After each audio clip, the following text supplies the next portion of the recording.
Ya sedulur, kesel kuwi lumrah,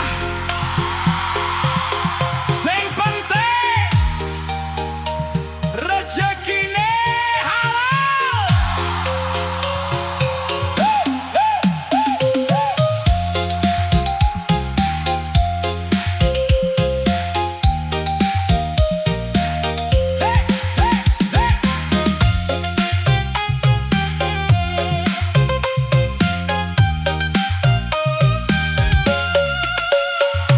Esok durung padang, aku wis budal kerja, gawe pangarep gede kanggo wong ning omah.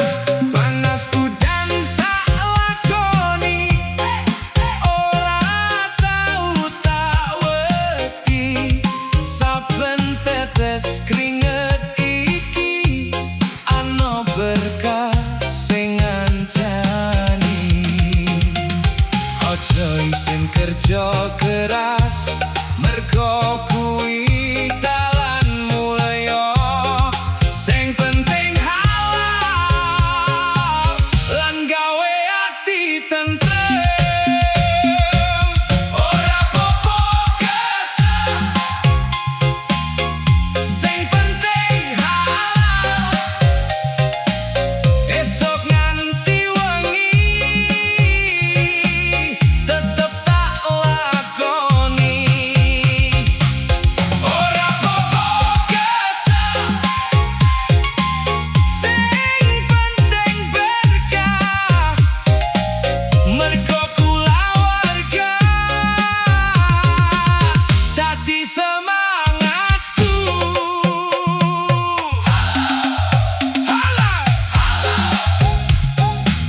Ora popo kesel,